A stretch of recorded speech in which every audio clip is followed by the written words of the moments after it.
Hello students, मैं Prince Kumar आप सभी को स्वागत करता हूं अपने परिवार यूडी रोजगार में। यह क्लास आप सभी के रीजनिंग के क्लास होने वाला है।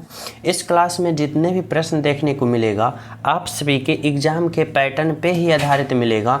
यानी अगर आप लोग किसी भी एसएससी की जॉब की तैयारी कर रहे हो, जैसे SSC, CGL, CHSL, MTS, CPO, किसी भी विभाग का एग्जाम कर रहे हो तैयारी, तो यह क्लास आप सभी के लिए परफेक्ट क्लास होने वाला है। क्योंकि इस क्लास में जो पैटर्न का उपयोग किया गया है, यानी आपका एग्जामिनर जो पैटर्न का उपयोग कर रहा है ना, वही प्रश्न आप सभी को इस क्लास में देखने को मिलेगा।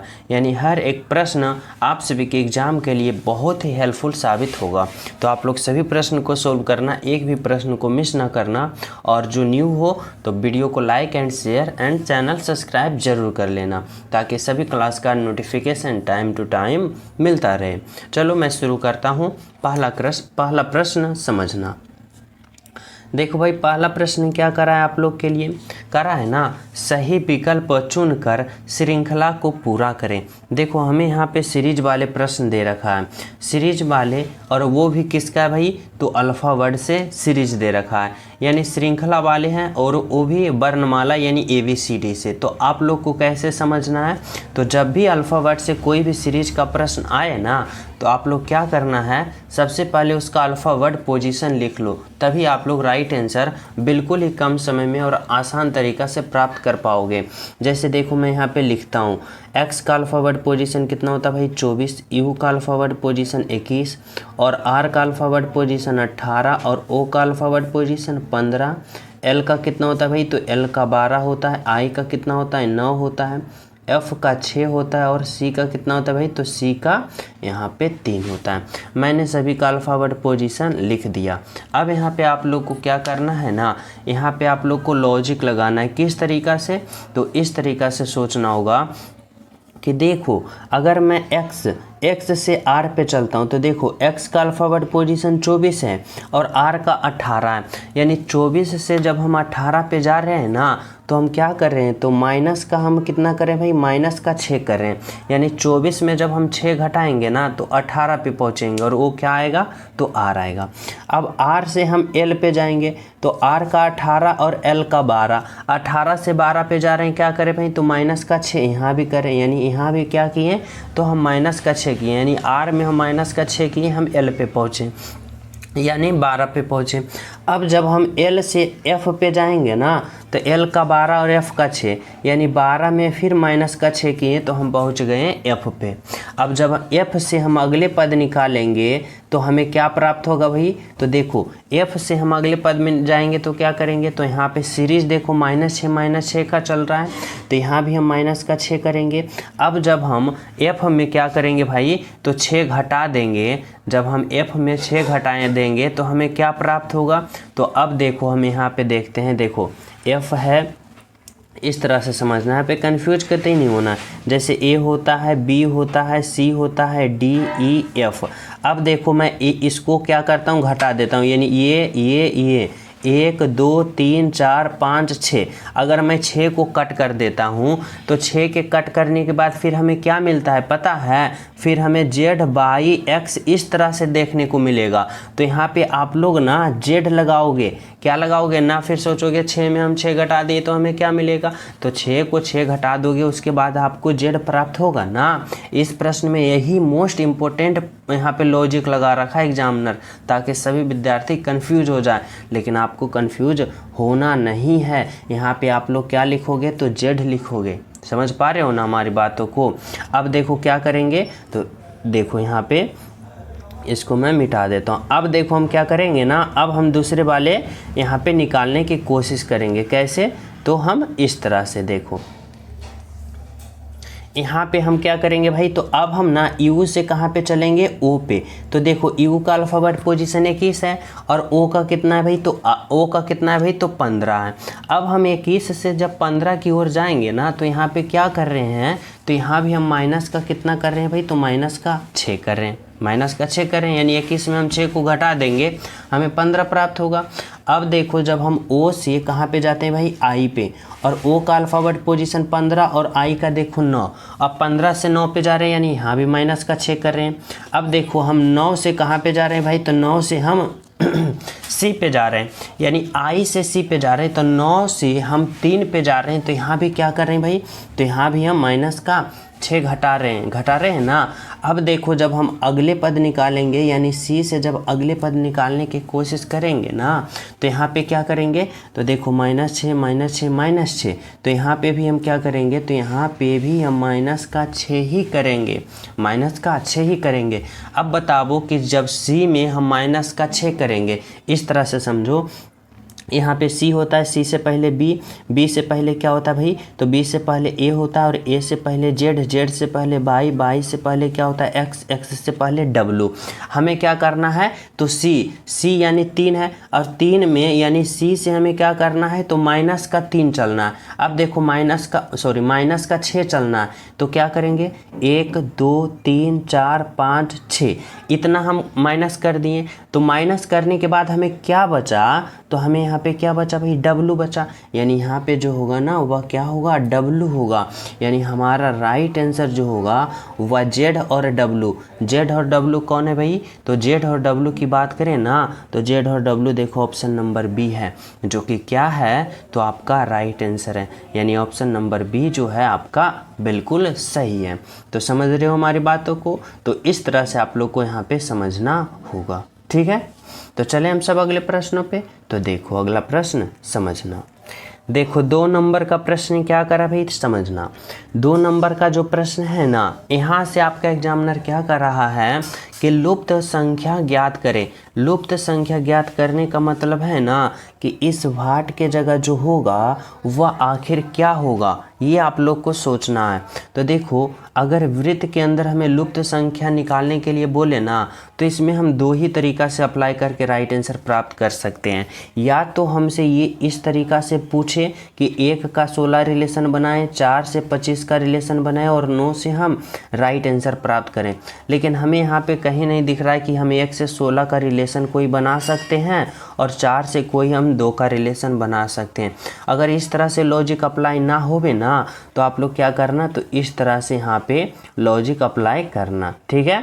तो अब हमें किस तरह से, तो इस तरह से यहाँ पे लॉजिक लगाना पड़ेगा। देखो अगर मैं 1 से 4 आता हूँ, 1 से 4, 4 से 9, 9 से 16, 16 से 25, तो हमें कोई लॉजिक समझ नहीं आ रहा है।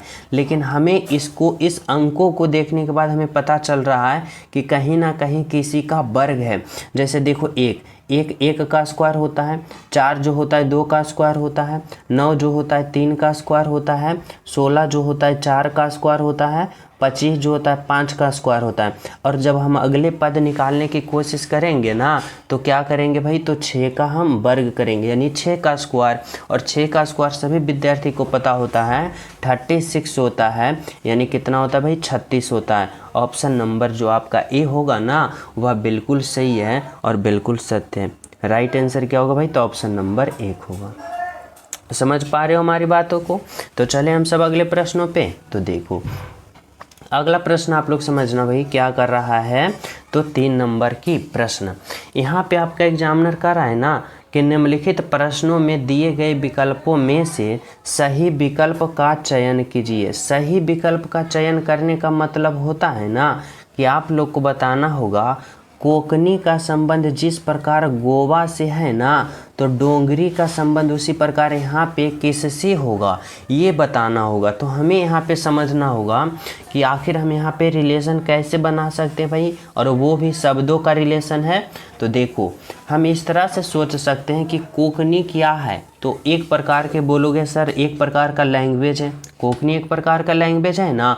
और यह किस राज्य में बोला जाता है भाई, तो गोवा राज्य में, गोवा राज्य में बोला जाता है। अब इसी प्रकार हम बात करें डोंगरी, डोंगरी भी क्या है भाई, एक लैंग्वेज है, एक भाषा है। और ये लैंग्वेज कहाँ बोला जाता है, तो ये लैंग्वेज जम्मू कश्मीर में बोला जाता है। बोले तो ऑप्शन नंबर सी होगा, यानी जिस प्रकार कोकनी लैंग्वेज गोवा में, तो उसी प्रकार डोंगरी लैंग्वेज जम्मू कश्मीर में बोला जाता है। यह राइट आंसर होगा ऑप्शन नंबर 3, ठीक है, समझ रहे हो।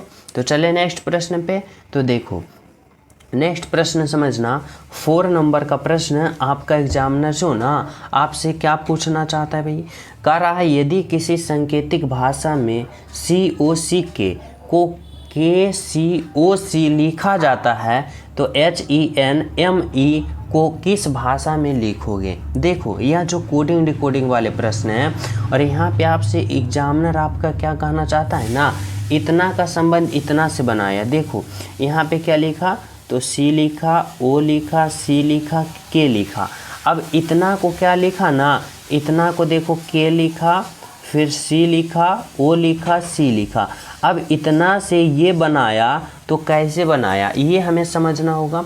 तो देखो बहुत ही सिंपल लॉजिक यहाँ पे लगा सकते हो आप लोग इस तरीक़ा से कि अगर सी ओ सी को इतना लिखा है तो समझना हम किस तरह से सोच सकते हैं। तो देखो यहाँ पे जो अंत वाले इसका अल्फ़ा वर्ड है ना, उसको क्या किया तो शुरू में लिखा, यानी के जो अंत में उसको पहले लिखा। सी जो देखो सी जो अल्फ़ा वर्ड है पहले, उसको कहाँ लिखा भाई, तो अंत में। फिर देखो ये सी जो है अंत से दूसरे पे, तो उसको पहले से दूसरे पे, और सी ओ जो देखो है पहले से दूसरे पे, यानी इस तरह से। यानी क्या किया ना, तो हमारी बातों को समझना कि सभी को उल्टा पुल्टा लिख दिया। इस तरह से लिखा कि देखो इस तरह से लिखा यहाँ पे कि देखो जो अंत में है ना उसको पहले लिखा, जो इस तरह से उसको यहाँ पे लिखा, जो इस तरह से उसको यहाँ पे लिखा, और जो इस तरह से उसको यहाँ पे।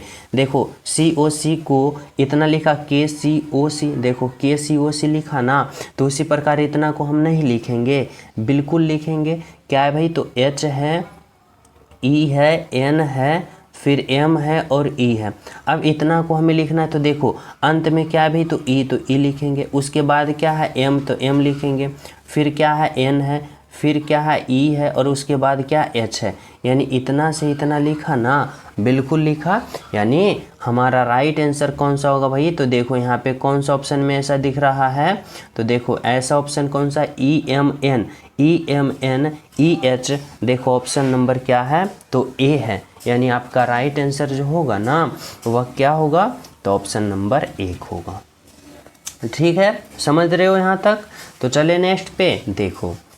देखो 5 नंबर का प्रश्न क्या कर रहा है, सही संबंध बताएं। यहाँ पे हमें क्या करना है ना, सही संबंध बताना, और वो भी किसका, तो देखो अल्फ़ा वर्ड का सही संबंध बताना। यानी इस तरह से हमें सोचना होगा कि जिस प्रकार ए सी का संबंध एम से है ना, ए सी से एम का संबंध है, तो बी ई से उसी प्रकार यहाँ पे किसका संबंध होगा ये हमें बताना होगा। तो हमें कैसे सोचेंगे, तो देखो इस तरह से हमें यहाँ पे सोचना होगा और समझना होगा कि जब भी अल्फ़ा वर्ड से अगर कोई संबंध पूछे ना, तो हम सबसे पहले अल्फ़ा वर्ड पोजीशन लिखते हैं, उसके बाद ना राइट आंसर आसान तरीक़ा से प्राप्त करते हैं। जैसे देखो ए का अल्फ़ा वर्ड पोजीशन 1 होता है, और सी का अल्फ़ा वर्ड पोजीशन 3 होता है, और एम का अल्फ़ा वर्ड पोजीशन 13 होता है। अब देखो यहाँ पे रिलेशन क्या बनाया है ना, यहाँ पे क्या किया है, लॉजिक लगाया है। जो समझना, यहाँ पे देखो ए का अल्फ़ा वर्ड पोजीशन 1 और सी का अल्फ़ा वर्ड पोजीशन 3, और जब तो दोनों को एक साथ यहाँ पे सम्मिलित करता है ना, तो 13 बनता है। और यहाँ पे एम का जो अल्फ़ा वर्ड पोजीशन 13, यानी यहाँ पे जो 13 बना ना, और वहीं यहाँ पे लिखा, और एम का अल्फ़ा वर्ड पोजीशन 13 भी होता है, और 13 भी लिख दिया। अब उसी प्रकार यहाँ पे हमें सोचना होगा कि देखो बी का अल्फ़ा वर्ड पोजीशन 2 और ई का अल्फ़ा वर्ड पोजीशन 5। अब जब दोनों को एक साथ जब हम यहाँ पे करेंगे ना, तो हमें 25 प्राप्त हो रहा है। तो वही हम यहाँ पे क्या लिखेंगे, 25 ही लिखेंगे। और 25 जो अल्फ़ा वर्ड पोजीशन होता है ना, वह होता है 22 का, तो यहाँ पे 22 लिखेंगे। समझ रहे हो। और 22 कौन सा ऑप्शन में है भाई, तो ऑप्शन नंबर बी में। तो देखो यहाँ पे एग्जामिनर हमसे कितना गहराई से पूछना चाहता था और लॉजिक लगाने के लिए बोल रहा था। तो यही था कि यहाँ पे जो अल्फ़ा वर्ड आ रहा है ना, उसको एक साथ सम्मिलित करके और वही का यहाँ पे अल्फ़ा वर्ड यहाँ पे लिखना होगा। और वही यहाँ पे 25 आया, तो 25 जो होता है वह 22 का, यानी राइट आंसर जो होगा ऑप्शन नंबर बी होगा। ठीक है, समझ रहे हो। तो चले हम सब अगले प्रश्नों पे। तो देखो नेक्स्ट प्रश्न देखो क्या कर रहा है, 6 नंबर का प्रश्न। और जो स्टूडेंट क्लास को लाइक नहीं किए हो, सभी प्रिय स्टूडेंट क्लास को लाइक कर देना। और जो न्यू हो, चैनल पे पहली बार हो, तो चैनल सब्सक्राइब करके बेल आइकन प्रेस कर देना, ताकि हर क्लास का नोटिफिकेशन आप सभी को टाइम टू टाइम मिलता रहे। ठीक है, देखो 6 नंबर का प्रश्न समझना भाई। यहाँ पे क्या कर रहा है ना, ए का अर्थ घटाव है, बी का अर्थ जोड़ है, सी का भाग है, डी का गुना है, तो इसका मान क्या होगा, ये हमें कैलकुलेशन करना है। तो कैसे करेंगे, समझना, हमें जैसे जैसे कर रहा है ना वैसे वैसे समझना है। यहाँ पे क्या होगा 16। अब देखो ए का मान क्या करे भाई, ए का अर्थ घटाव है, घटाव देंगे 4। यहाँ पे क्या है बी का अर्थ क्या है जोड़, तो जोड़ देंगे यहाँ पे 5। फिर देखो डी का अर्थ क्या है भाई गुना, तो यहाँ पे गुना देंगे फिर 8। फिर देखो सी का अर्थ क्या है भाई, तो भाग है, तो यहाँ पे भाग देंगे 2। अब इसका हम क्या करेंगे, तो इसका हम हल करेंगे कैसे, तो बोर्ड मास का प्रयोग करते हुए, यानी पहले भाग फिर गुना फिर जोड़ और अंत में घटाव। तो देखो 16 माइनस का 4 जोड़ 5। अब जब यहाँ पे गुना होगा, अब जब हम यहाँ पे 8 में 2 से भाग देंगे हमें कितना प्राप्त होगा, तो 2 चौका 8 यानी 4 प्राप्त हुआ। फिर यहाँ पे क्या होगा 16 माइनस का 4 प्लस का, अब हम भाग कर लिए तो इस बार गुना करेंगे, तो 4 गुने का 5, 4 पचे का 20। अब क्या करेंगे ना, तो अब प्लस में देखो 20 है और प्लस में 16 है, तो 16 और प्लस का 20 जोड़ेंगे, तो 16 प्लस का 20 कितना होगा भाई, तो 36। और 36 में इस -4 को घटा देंगे तो हमें कितना प्राप्त होगा 32 यानी 32। कौन सा ऑप्शन में भाई 32, तो देखो ऑप्शन नंबर बी में जो है ना आपका राइट आंसर है, ऑप्शन नंबर बी जो है आपका बिल्कुल सही है।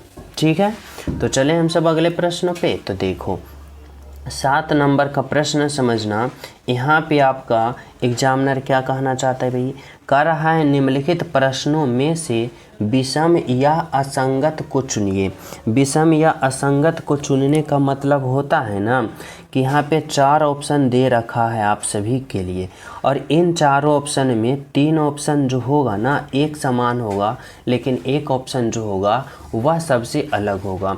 जैसे कि हमें समझना होगा, यहाँ पे आकृति है, त्रिभुज है, वृत्त है और वर्ग है।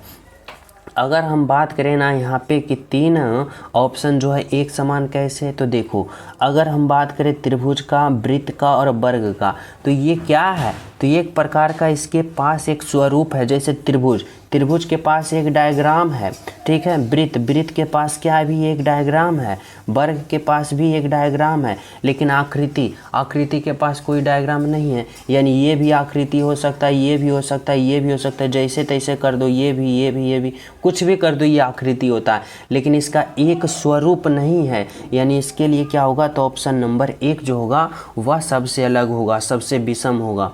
यानी राइट आंसर जो होगा ना ऑप्शन नंबर 1 होगा। ठीक है, option number A is the right answer. ठीक है, चलो ऑप्शन नंबर समझना, प्रश्न नंबर 8 समझना क्या कर रहा है भाई। प्रश्न नंबर 8 में कर रहा है ना यहाँ पे कि नीचे दिए गए प्रश्न में लुप्त संख्या ज्ञात करें। देखो यहाँ पे आप सभी को बताना होगा ना लुप्त संख्या क्या भाई, तो यहाँ पे इस भाट के जगह जो होगा आखिर क्या होगा ये बताना होगा कि इस भाट के जगह क्या होगा। तो हमें यहाँ पे ये सोचना होगा ना पहले कि जिस प्रकार यहाँ पे 4 आया होगा, 3 आया होगा, तो उसी प्रकार यहाँ पे भी हम राइट आंसर प्राप्त करेंगे। तो देखो ऐसे प्रश्नों में ना आप लोग 2 तरीक़ा से चल सकते हो, या तो इस तरह से कैलकुलेशन करो कि 6 को हम 8 लाएं, या फिर आप लोग इस तरह से कैलकुलेशन कर सकते हो कि 6 5 4 से हम 120 लाएं। तो यहाँ पे हम कैसे वन थिंकिंग में करेंगे इन सभी प्रश्नों को हल, तो यहाँ पे देखो हम इस तरह से करेंगे कि हम छोटे छोटे अंकों को आपस में कैलकुलेशन करके बड़ा अंक लाने की कोशिश करेंगे, बड़ा अंक और बड़ा अंक। तो हमें यहाँ पे इन प्रश्नों में इस तरह से चलना होगा। समझ लेना हमारी बातों को कि छोटे छोटे अंकों को आप लोग कैलकुलेशन करके बड़ा लाने की कोशिश करना। ठीक है, चलो अब देखो हमें सोचना होगा 6 को 5 को 4 को हम इस तरह से करें कि हमें 120 आ जाए, यानी 120 प्राप्त हो जाए। तो कैसे करेंगे समझना, यहाँ पे अब हमें सोचना होगा। तो अगर हम यहाँ पे देखो जोड़ करते हैं तो हमें प्राप्त होगा नहीं, भाग करते हैं प्राप्त होगा नहीं, तो अब हमें क्या करना पड़ेगा, गुना करके देखते हैं। तो देखो 6 पचे का 30, यानी 6 गुने का 5 30, और 30 गुने का 4 करते हैं तो 30 चौका 120, यानी 120 आ रहा है। बोलोगे जी आ रहा है ना। अब वही तरीका इसमें अप्लाई करना है कैसे, तो देखो 6 गुने का 7, 6 सत्ते का 42, और 42 गुने का 3, 42 गुने का 3 126, 42 दिया 26 से 126 आया। यानी यहाँ पे हमें क्या हुआ ना, कि जो लॉजिक हम इसमें अप्लाई किए वही इसमें अप्लाई हो गया, तो वही इसमें अप्लाई करके हम राइट आंसर प्राप्त कर लेंगे। करेंगे ना? बिल्कुल करेंगे। कैसे भाई? तो इस तरीक़ा से देखो, अगर हम 8 गुने का 5 करते हैं तो 8 पचे का 40। अब 40 में हम क्या गुना करें कि यहाँ पे 320 आ जाए, यानी 320 आ जाए। तो 40 में अगर हम कितना गुना करें, तो सभी विद्यार्थी को पता होगा कि 40 में अगर आप लोग 8 को गुना करते हो, 40 में आप लोग 8 को गुना करते हो तो 40 अर्थ क्या होगा भाई? तो 320 होगा। यानी ऑप्शन नंबर क्या होगा? तो ऑप्शन नंबर 2 होगा। यानी आपका राइट आंसर जो होगा ना इस भाट के जगह 8 होगा, जो कि बिल्कुल सही है। क्या होगा भाई? तो यहाँ पे ऑप्शन नंबर 2 होगा, जो कि बिल्कुल सही है। यहाँ पे 8 बनाएगा। ठीक है, तो चले नेक्स्ट पे। देखो 9 नंबर का प्रश्न समझना। इसमें क्या है भाई? तो कह रहा है ना कि दी गई आकृति में कुल आयतों की संख्या क्या होगा। देखो यहाँ पे हमें इस आकृति में ना आयत की संख्या काउंट करना है कि छोटे छोटे आयत जो है वह कितने, यानी टोटल इस आकृति में आयतों की संख्या ओवरऑल बताना है। तो हमें बिल्कुल ही आसान तरीक़ा से समझेंगे। देखो इस तरीक़ा से समझेंगे। देखो आप लोग को मैं पहले बताता हूँ कि इसमें कितने प्रकार से हो सकता है, उसके बाद काउंट करेंगे ताकि आप लोग कन्फ्यूज नहीं होना। देखो एक प्रकार से ये हो सकता है, देखो ये एक आयत होगा ना, ये एक आयत होगा। और एक आयत कौन हो सकता है भाई? तो एक आयत ये वाला हो सकता है, एक आयत ये वाला हो सकता है, और एक आयत ये वाला हो सकता है। तो पहले हम क्या करते हैं? तो पहले हम छोटा वाला आयत को काउंट करते हैं। तो एक आयत ये होगा, एक आयत ये होगा, और एक आयत ये होगा, और एक आयत ये होगा। छोटा छोटा वाले की बात करें तो 4 आयत आया, 4 आयत आए ना। अब हम बड़ा वाले की बात करते हैं तो देखो एक आयत ये होगा, फिर एक आयत ये होगा, और एक आयत जो होगा ये होगा, और एक आयत जो ये होगा, यानी 4 आयत यहाँ से मिला। 4 4 8 आयत मिल गया। और कहीं है तो बोलोगे जी है। कहाँ पे है? तो ये बड़ा वाला ओवरऑल देखो, ये एक और ये एक, यानी यहाँ से भी 2 आयत। यानी ओवरऑल इसमें आयतों की संख्या कितना है? तो 4 4 8 और 8 और 2 10। यानी हमारा राइट आंसर जो होगा वह क्या होगा? तो ऑप्शन नंबर ए होगा। क्या होगा भाई? 10 होगा। अब ये मत बोलना, ये मत कहना कि यहाँ पे जो है ये भी आयत है, जैसे कि ये मत कहना यहाँ पे, जैसे कि यहाँ पे बताना कि ये जो है ना ये भी आयत है। नहीं, ये जो है ना यह वर्ग है, जितना लंबाई है उतना ही चौड़ाई है, इसलिए ये वर्ग है। ये काउंट मत करना बीच वाले। ठीक है, तो कितना हुआ? तो 10 हुआ। आपका right answer option number A होगा। ठीक है, तो चले नेक्स्ट प्रश्न पे। तो देखो 10 नंबर का प्रश्न क्या कर रहा है? श्रृंखला को पूर्ण करें। यानी यह जो प्रश्न है ना सीरीज वाले प्रश्न है, और वो भी किसका सीरीज है भाई? तो यहाँ पे संख्या का सीरीज है। अब संख्या वाले सीरीज में हम क्या करते हैं? पहले देखते हैं यह सीरीज जो है क्या है। तो यह सीरीज जो है ना धीरे धीरे इंक्रीज हो रहा है, यानी बढ़ रहा है। अब हम कैसे सोचेंगे भाई? तो जब सीरीज धीरे धीरे बढ़ता है ना, तो हमें ये सोचना होगा कि आखिर किस तरह से यह बढ़ रहा है। जैसे देखो 12 से कहाँ पे जा रहा है भाई? तो 21 पे। अब 12 से 21 पे जा रहा है तो क्या कर रहा है? तो 12 में प्लस का 9 जोड़ेंगे तो 12 प्लस का 9 21। अब 21 से 37 जाएंगे तो क्या करेंगे? तो 21 प्लस का कितना करेंगे? तो 21 प्लस का 16 करेंगे। 6 1 7 और 2 1 3। अब देखो 37 से 62 जाएंगे तो हम प्लस कितना करेंगे? तो 37 से 62 जाएंगे तो प्लस का हम 25 करेंगे। 7 5 12, 3 2 5 और 1 6, 62 आया। अब जब हम 62 से 98 जाएंगे तो यहाँ पे क्या करेंगे? तो यहाँ भी प्लस होगा। कितना होगा? तो यहाँ पे 36 होगा। क्यों? 6 2 8 और 9, 6 और 3 9, 98 आया। अब उसी प्रकार जब हम 98 से 147 लाएंगे तो कितना करेंगे भाई? तो यहाँ पे प्लस का हम 49 करेंगे। देखो अब 8 और 9 कितना होता है? 17, बाकी 1 और 9 और 4 13, 1 14, यानी 147 आया ना। अब जब हम 147 से अगले पद निकालने की कोशिश करेंगे तो यहाँ पे क्या करेंगे? तो देखो सीरीज क्या चल रहा है? तो सीरीज चल रहा है ना कि यहाँ पे देखो 3 का स्क्वायर, 4 का स्क्वायर, 5 का स्क्वायर, 6 का स्क्वायर, 7 का स्क्वायर। तो इस बार जो जोड़ेंगे हम 8 का स्क्वायर जोड़ेंगे, और 8 का स्क्वायर 64, यानी 64 होता है। यानी 147 में हमें 64 ऐड करना पड़ेगा। यानी यहाँ पे क्या होगा भाई? तो 7 4 11 और 6 4 10 1 11, बाकी 1 और 1 1 कितना होगा 2, यानी 211 211 हमारा आया। वह कौन सा ऑप्शन में है? तो ऑप्शन नंबर ए में है। यानी आपका जो राइट आंसर है ना वह ऑप्शन नंबर 1 होगा, जो कि बिल्कुल सही है और बिल्कुल सत्य है। समझ पा रहे हो? ऑप्शन नंबर क्या होगा भाई? तो ऑप्शन नंबर यहाँ पे 1 होगा। ठीक है, तो चलिए हम सब अगले प्रश्नों पे। तो देखो अगला प्रश्न समझना क्या करा है भाई? तो यहाँ पे 11 नंबर का प्रश्न, यहाँ पे क्या करा है ना, यह जो प्रश्न है कथन और निष्कर्ष वाले प्रश्न है। करा है क्या भाई? कथन करा है सभी कान हाथ हैं। देखो यहाँ पे जितना भी कान है ना, यह सभी कान जो है, यह सभी कान क्या है भाई? तो सभी कान हाथ है, यानी हाथ के अंदर आ जाएगा सभी कान। ठीक है, आगे करा है कोई कान नाक नहीं है, कोई हाथ, सॉरी यहाँ पे कोई हाथ है, तो कोई हाथ यहाँ पे है, कोई हाथ यहाँ पे है और नाक यहाँ पे है। यानी हाथ और नाक में क्या है ना कि हाथ और नाक में कोई रिलेशन नहीं है, यानी हाथ और नाक में कोई रिलेशन नहीं बनाना है। ठीक है, अब हमें क्या करना है? तो अब हमें निष्कर्ष पे आ जाना है। निष्कर्ष देखो क्या कर रहा है, निष्कर्ष ये कर रहा है कि कोई कान नाक नहीं है। कान कहाँ है? तो कान यहाँ है। नाक कहाँ है? यहाँ है। और कान और नाक में कोई रिलेशन है? कतई नहीं है। और वही भी प्रश्न यहाँ निष्कर्ष भी करा है कि नहीं है, तो बिल्कुल नहीं है। यानी क्या होगा? तो यहाँ पे निष्कर्ष 1 जो होगा सही होगा। निष्कर्ष 2 देखते हैं। करा है सभी नाक कान है, सभी नाक, यह सभी नाक जो है इस कान के अंदर है नहीं ना है, तो क्या होगा? सभी नाक कान के अंदर नहीं है, ये गलत होगा।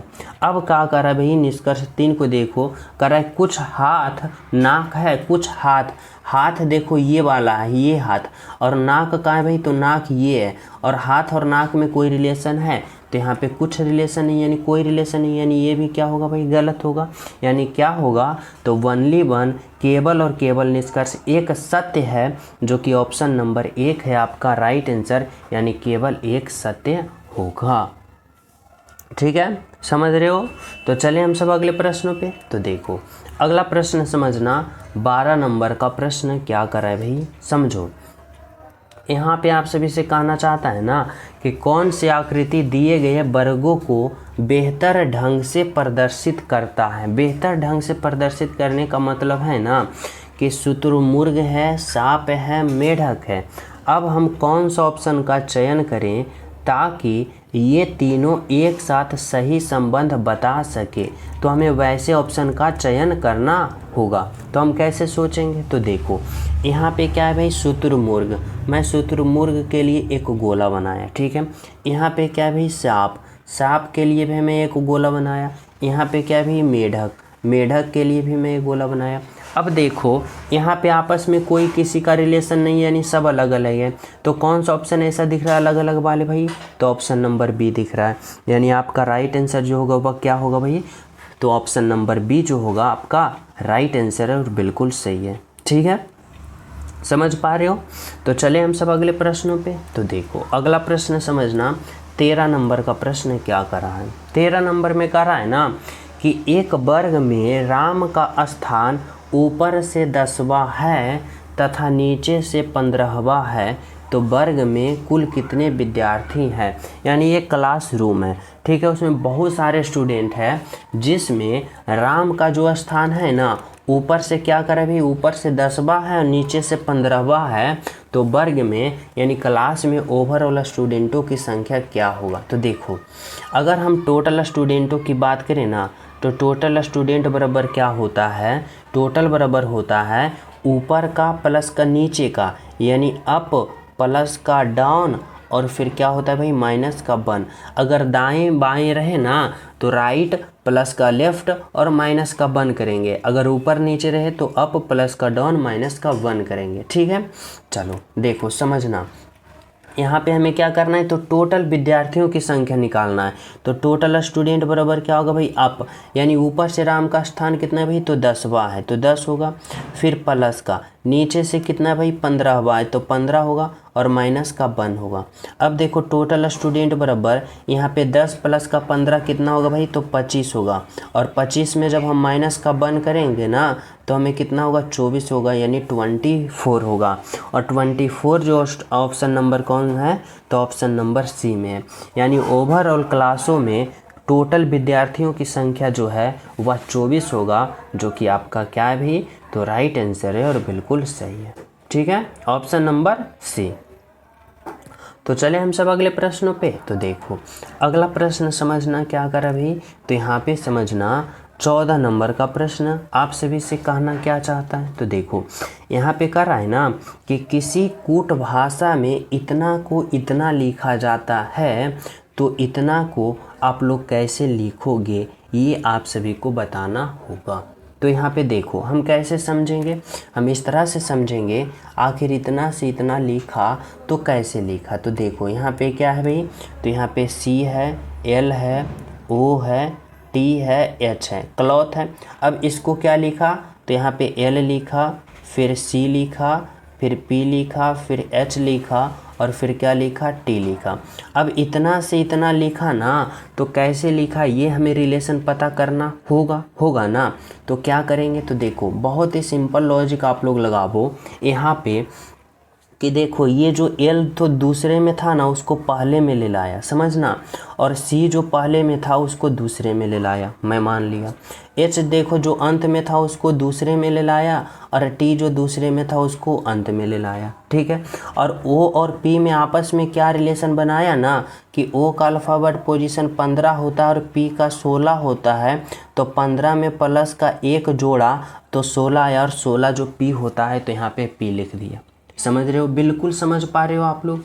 तो उसी प्रकार हम इसमें भी करेंगे ना। तो देखो यहाँ पे क्या है, तो यहाँ पे देखो क्या है भाई, तो जी है, ए है, फिर क्या है, आर है, फिर एम है, फिर ई है, और एन है, और टी है। ठीक है, अब यहाँ पे जो हम लिखेंगे तो कैसे लिखेंगे, तो हम इस तरह से लिखेंगे कि देखो जो पहले है उसको हम कहाँ लिखना है, अंत में, यहाँ पे यहाँ लिखना है जी में। उसके बाद जो अंत में है उसको हम कहाँ लिखेंगे, तो शुरू में, यानी आर यहाँ पे। और जो ये है ना उसको कहाँ लिखेंगे, तो यहाँ पे लिखेंगे। ठीक है, अब उसी प्रकार ये जो टी 3 भाग लिखेंगे, यानी 3, यहाँ पे देखो 4 था तो 2 को एक साथ चला, यहाँ पे 6, यहाँ पे 7 है तो 3 इधर और 3 इधर। तो देखो टी जो अंत में उसको मैं कहाँ लिखूँगा, यहाँ पे, और ई जो यहाँ है उसको यहाँ पे लिखेंगे, और एन जो कहाँ पे भाई, तो यहाँ पे रहेगा। अब बात रहा एम का, तो एम का बात रहा, तो एम में क्या करेंगे, तो प्लस का 1 करेंगे, यानी एम का अल्फ़ाबेट पोजीशन 13। अब जब 13 में प्लस का 1 करेंगे तो 14, और 14 जो होता है ना वह किसका होता है, एन का। तो यहाँ पे क्या होगा, एन होगा। ठीक है, अब देखो यहाँ पे कौन सा ऑप्शन आपको यहाँ पे सही दिख रहा है, आर ए जी, फिर एन होगा, फिर टी एन ई। तो आर ए जी के बाद एन होगा, फिर टी एन ई। देखो ऑप्शन नंबर 1 में ही है आपका राइट आंसर, जो कि क्या है भाई, तो बिल्कुल सही है। तो समझ पा रहे हो किस तरह से लॉजिक लगाया। तो चले अगले प्रश्नों पे। तो देखो अगला प्रश्न समझना भाई, यहाँ पे क्या कर रहा है, तो 15 नंबर का प्रश्न देखो। यहाँ पे आप सभी से क्या कहना चाहता है भाई, कह रहा है श्रृंखला को पूर्ण करें, यानी सीरीज वाले बताना है, और वो भी अल्फ़ा वर्ड का, कि जिस प्रकार यहाँ हुआ, यहाँ हुआ, यहाँ, तो अगले क्या होगा ये बताना है। तो देखो यहाँ पे ये सीरीज देखने के बाद हमें ना बहुत ही सिंपल तरीका से लॉजिक यहाँ पे लग रहा है, यानी इस तरह से सोचना होगा। तो देखो अगर हम ई से बात करें ना, तो ई से एफ पे गया, तो ई के बाद क्या होता है, एफ, यानी प्लस का 1। एफ के बाद क्या होता है भाई, तो ई एफ जी, प्लस का 1, जी के बाद एच, प्लस का 1, और एच का बाद क्या होगा भाई, तो यहाँ पे एच के बाद क्या होगा, आई होगा। तो यहाँ पे क्या लिखेंगे, आई, यानी यहाँ भी प्लस का 1। ठीक है, उसके बाद देखो जेड से पहले क्या होता है भाई, तो जेड से पहले बाई होता है माइनस का 1, बाई से पहले एक्स होता है माइनस का 1, और एक्स से पहले डब्लू होता है माइनस का 1, और डब्लू से पहले जो होता है ना वह क्या होता है भाई, तो यहाँ पे डब्लू से पहले क्या होता है, तो भाई तो यहाँ पे होता है भी, यानी इसमें भी माइनस का 1 करेंगे तो भी होगा, क्या होगा, भी होगा। अब देखो क्या करेंगे, तो इस तरीक़ा से आगे चलेंगे। यहाँ पे क्या करेंगे, तो आई से कहाँ पे जा रहे हैं, जे पे, यानी आई के बाद क्या होता है जे, यानी प्लस का 1, जे के बाद के, प्लस का 1, के के बाद एल प्लस का 1 और एल के बाद क्या होगा एम होगा, यानी प्लस का 1, यानी यहाँ पे भी एम होगा। तो हमें क्या मिला, तो आई मिला, भी मिला, एम मिला। अब यहाँ पे कौन सा ऑप्शन ऐसा है, तो आई भी एम, देखो ऑप्शन नंबर डी है, यानी आपका राइट आंसर जो होगा वह क्या होगा भाई, तो ऑप्शन नंबर डी होगा। अगर यहाँ पे इस तरह से लॉजिक लगाए हो कि एक एक प्लस बढ़ रहा है, तब तो आप लोग को पता है कि ई के बाद क्या होगा भाई, तो ई के बाद एफ होगा, एफ के बाद जी, जी के बाद एच। लेकिन अगर 3-3 गैप करके 4-4 रहता ना, तो आप लोग वहाँ पे अल्फ़ावर्ड पोजीशन लिख पाते, तभी आप लोग वहाँ पे हल कर पाओगे। लेकिन जब एक एक हो ना, तो इस तरह से आप लोग कर सकते हो, जो कि राइट आंसर कितना आसान से आ गया, ऑप्शन नंबर डी। ठीक है, तो चले नेक्स्ट पे। तो देखो 16 नंबर का प्रश्न समझना, इसमें क्या करें भाई, तो यह जो प्रश्न है ना, यह प्रश्न कैलेंडर का है, बहुत ही सिंपल तरीका से समझाऊंगा, बस आप लोग समझना। करा है, राहुल रवि से पूछता है कि, राहुल जो है रवि से पूछता है, क्या पूछता है भाई, कि परसों शनिवार था तो कल के बाद कौन सा दिन होगा। देखो जब भी ऐसा प्रश्न है ना, कल, परसों, तरसों, 4 रोज़ बाद, 2 रोज़ पहले, तो आप लोग क्या करो, पहले टुडे लिखो, यानी आज। मैं टुडे लिख दिया, आज लिख दिया। अब यहाँ पे क्या करा है ना, कि परसों शनिवार था। देखो परसों जो होता है ना, वह आज के यहाँ पे बाद पहले भी होता है और आज के बाद में होता है। लेकिन आज के पहले और बाद में इस तरह से समझना कि अगर था यानी कहेगा था, यानी पास्ट में जो बीत गया है ना, उसको हम आज के बाएं तरफ लिखते हैं, यानी इस तरफ जो बीत गया, और जो आने वाला है ना आगामी, यानी आएगा जो परसों या कल, तो इस तरफ होगा दाएं तरफ। लेकिन हमसे क्या पूछ रहा भाई, कि परसों जो शनिवार था, परसों क्या था, शनिवार था, यानी आज से पहले क्या होगा, तो कल, और कल से भी पहले क्या होता है, तो परसों होता है। अब ये परसों जो था ना, वह क्या था, शनिवार, और यहाँ पे था है यानी पास्ट में, तो पास्ट में हम आज के कहाँ चलेंगे, तो बाएं तरफ, और बाएं तरफ यानी ये परसों, और ये परसों क्या था भाई, तो शनिवार था, यानी यहाँ पे ये परसों जो है ना, वह शनिवार है। ठीक है, तो कह रहा है ना कि कल के बाद कौन सा दिन होगा, यानी आने वाला, यानी होगा तो हम कहाँ चलेंगे, दाएं तरफ, यानी आज के दाएं तरफ, यानी इस तरफ। तो आज के बाद क्या होता है भाई, तो आज के बाद यहाँ पे होता है कल, और कल के बाद क्या होता है, परसों। लेकिन यहाँ पे पूछा ना कि तो कल के बाद कौन सा दिन होगा, यानी ये कल जो है और कल के ये बाद वाला, ये वाला दिन जो होगा ना, ये कौन सा दिन होगा। अब यहाँ पे आप लोग सिंपल तरीका से कर सकते हो कि ये क्या है भाई, शनिवार है, ये क्या होगा, रविवार होगा, ये सोम होगा, ये मंगलवार होगा, और ये जो होगा ना, क्या होगा भाई, तो ये बुधवार होगा। और बुधवार की बात करें ना, तो ऑप्शन नंबर 1 में दिया गया है, जो कि आपका राइट आंसर है, ऑप्शन नंबर 1।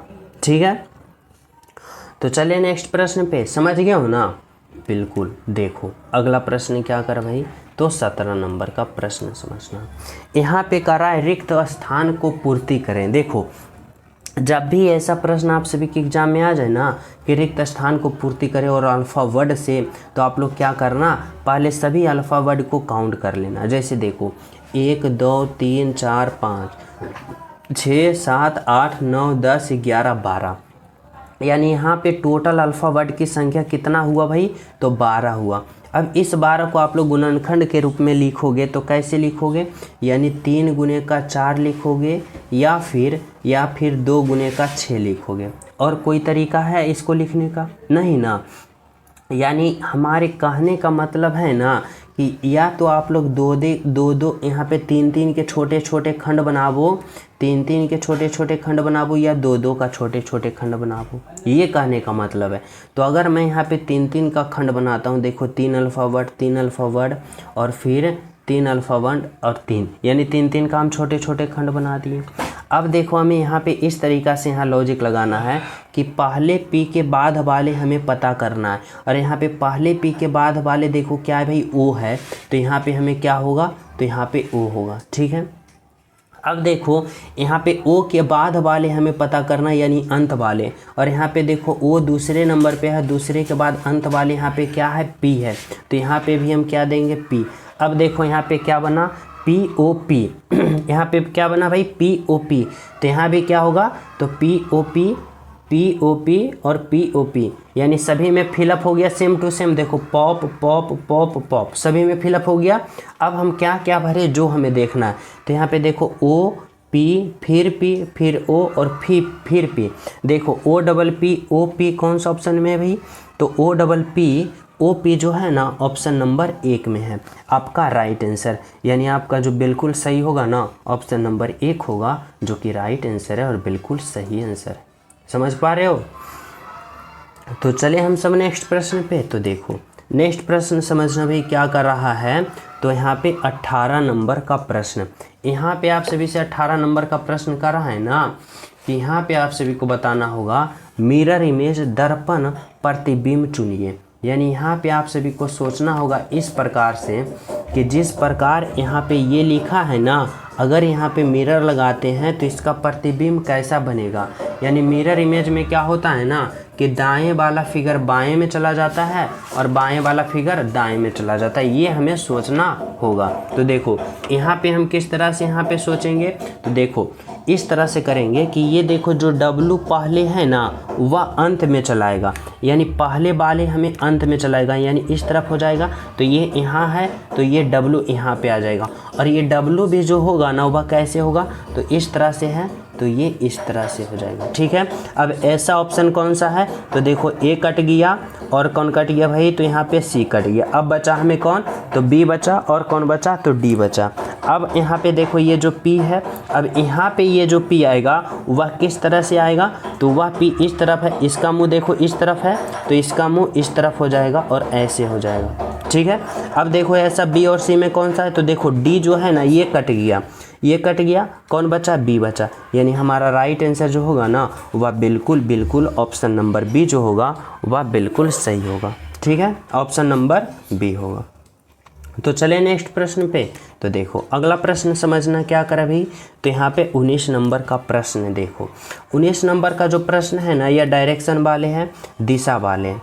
यहाँ पे हमें कुछ पॉइंट याद रखना होगा इस तरह से कि देखो ऊपर की ओर मैं क्या कहता हूँ भाई, उत्तर कहता हूँ, नीचे की ओर मैं क्या कहता हूँ भाई, दक्षिण कहता हूँ, इधर की ओर मैं पूरब कहता हूँ, और इधर की ओर मैं क्या कहता हूँ, तो इधर की ओर मैं पश्चिम कहता हूँ, इधर की ओर मैं क्या कहता हूँ, पश्चिम कहता हूँ।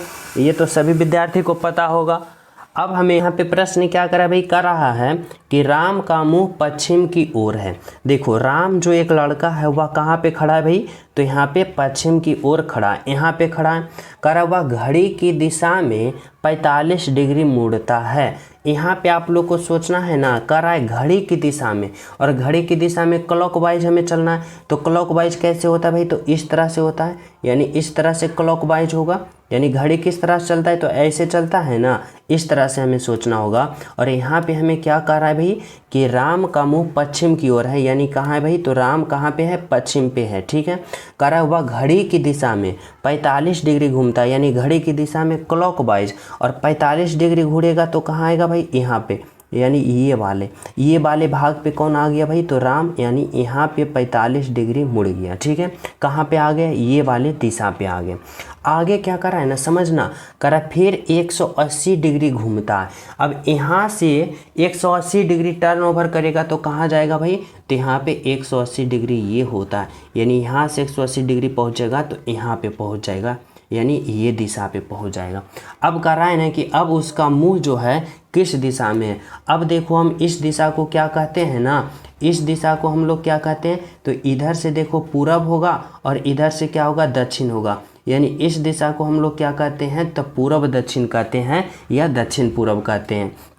यानी क्या होगा, तो यहाँ पे दक्षिण पूरब कौन सा है या फिर पूरब दक्षिण, तो देखो ऑप्शन नंबर C है। या तो इधर से पूरब, इधर से क्या लेंगे पूरब, और इधर से दक्षिण, तो यहाँ पे दक्षिण पूरब कौन सा है भाई, तो ऑप्शन नंबर C है आपका राइट आंसर।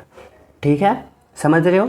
तो चले नेक्स्ट प्रश्न पे। तो देखो अगला प्रश्न समझना क्या करे भाई, 20 नंबर का प्रश्न है, करा सही संबंध बताएं। यहाँ पे ना आप लोग को सही संबंध बताना होगा, और वो भी किसका बताना है भाई, तो वो भी बताना है संख्या का सही संबंध कि इस भाट की जगह क्या होगा। और यह प्रश्न मैं आप सभी को होमवर्क के रूप में देना चाहता हूँ।